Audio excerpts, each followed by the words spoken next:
পরিষ্কারভাবে বুঝতে হবে বাংলাদেশের 17 কোটি মুসলমানদের মন গড়া শিক্ষানীতি আর ইসলামী শিক্ষানীতির পার্থক্যটা কোথায়।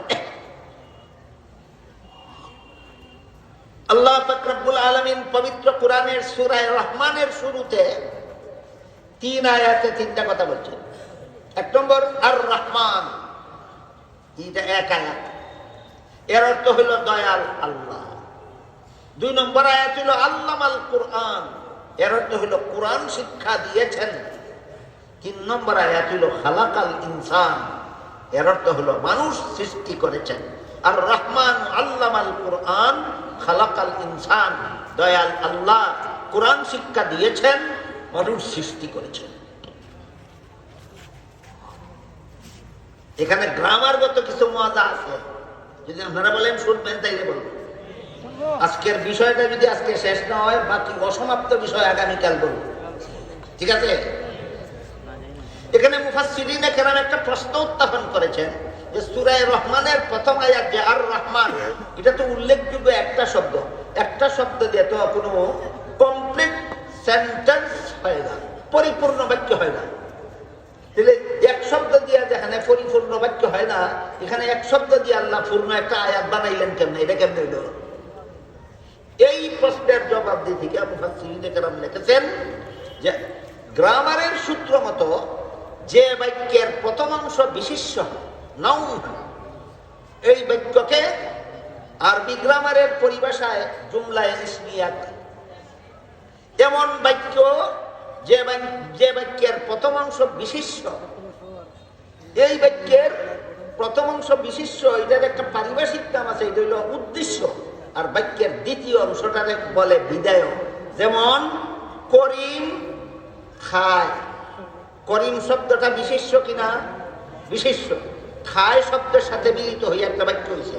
এই ধরনের বাক্যের ব্যাকরণের ভাষায় প্রথম অংশটারে কয় উদ্দেশ্য, দ্বিতীয়টারে কয় বিদায়, যে বাংলা ব্যাকরণের ভাষায়।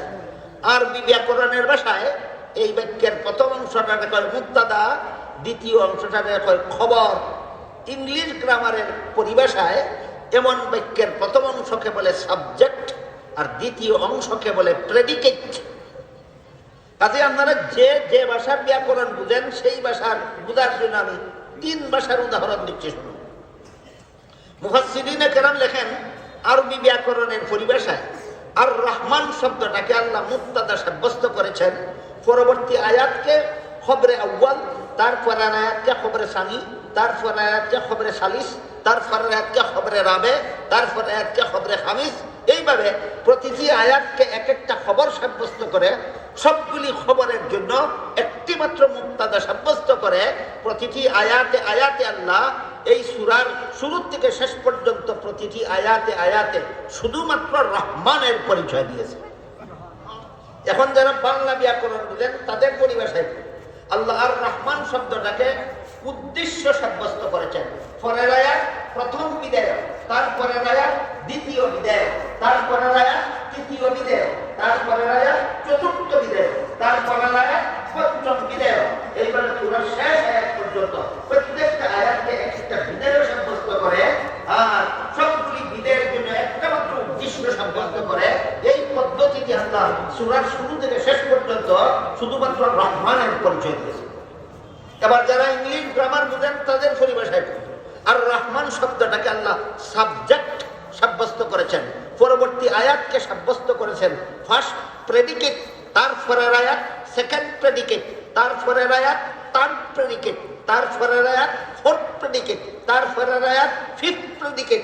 এইভাবে প্রতিটি আয়াতকে এক একটা প্রেডিকেট সাব্যস্ত করার পর একটি মাত্র সাবজেক্ট সাব্যস্ত করার মাধ্যমে আল্লাহ এই সূরার প্রতিটি আয়াতে আয়াতে শুধুমাত্র রহমানের পরিচয় দিয়েছে।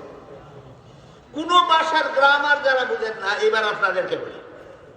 আল্লাহ বললেন আর রহমান ও আল্লামাল কোরআন খালাকাল ইনসান, এর অর্থ হইল রহমানকে কোরআন শিক্ষা দিয়েছেন যিনি, রহমানকে মানুষ সৃষ্টি করেছেন যিনি, রহমানকে মানুষকে বাকশক্তি দান করেছেন যিনি। এই আয়াতগুলির ধারাবাহিকতার দিকে লক্ষ্য করে বলুন, প্রত্যেকটা আয়াতে আয়াতে কার পরিচয় দেওয়া হলো? রহমানের পরিচয় দেওয়া হয়েছে। প্রত্যেকটা আয়াতে আয়াতে রহমানের পরিচয় দেওয়া হয়েছে। এই সূরার ভিতরে আল্লাহ আল্লাহর অগণিত রহমত এবং নিয়ামতের বিবরণ দিয়েছেন। এর মধ্যে সর্বশ্রেষ্ঠ সর্বপ্রথম নিয়ামত হইল মানব জাতির প্রতি আল্লাহর কোরআন শিক্ষা। এই জন্য বলেন আর রহমান আল্লামাল কোরআন, সবচেয়ে বড় নিয়ামত মানব জাতির প্রতি আল্লাহ প্রদত্ত কোরআনের শিক্ষা হইল মানুষের জন্য সবচেয়ে বড় নিয়ামত। প্রশ্ন জাগে কোরআন শিক্ষা সবচেয়ে বড় নিয়ামত হইল কিভাবে? আল্লাহ জবাবে বলেন খালাকাল ইনসান, কোরআন শিক্ষার ছোঁয়া যদি তোমার অন্তরে লাগে তবেই তুমি মানুষ।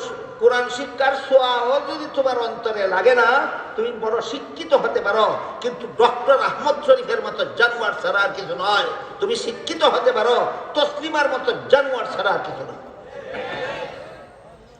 এই তসলিমার লেখার একটা বইয়ের নাম অপরপক্ষ। অপরপক্ষ বইয়ে লেখে, আমার পেট আমার শরীরের অঙ্গ, আমার স্বামীর শরীরের অঙ্গ নয়। কাজে আমার স্বামীর অধিকার নাই তার ইচ্ছা মতো আমার পেটে বাচ্চা জন্ম দেওয়ার। আমার পেটে কার কাছ থেকে বাচ্চা নেব না নেব সেটা আমার অধিকার। আমি জিজ্ঞেস করি, একটা পুরুষকে স্বামী বানাইয়া বাচ্চা পেটে দিবে না, যেখান থেকে মনে চায় সেখান থেকে বাচ্চা পেটে নেবে? এমন পেটের জন্য মানুষের দরকার হয় না কুত্তিরও তাকে? তাহলে তসলিমার পেটে আর কুত্তির পেটে ব্যবধান কত? তসলিমা কি অশিক্ষিত ছিল না শিক্ষিত? শিক্ষিত। তসলিমা শিক্ষিত হইয়া কুত্তি হইল কেন? কারণ এটা ইসলামী শিক্ষানীতি মতো শিক্ষা গ্রহণ করছে না, মন গড়া শিক্ষানীতি মতো শিক্ষা গ্রহণ করেছে। এই হলো মন গড়া শিক্ষানীতির বিস্ফল, মন গড়া শিক্ষানীতির বিস্ফল। এখানে কোনো ব্যাকরণের ছাত্র থাকলে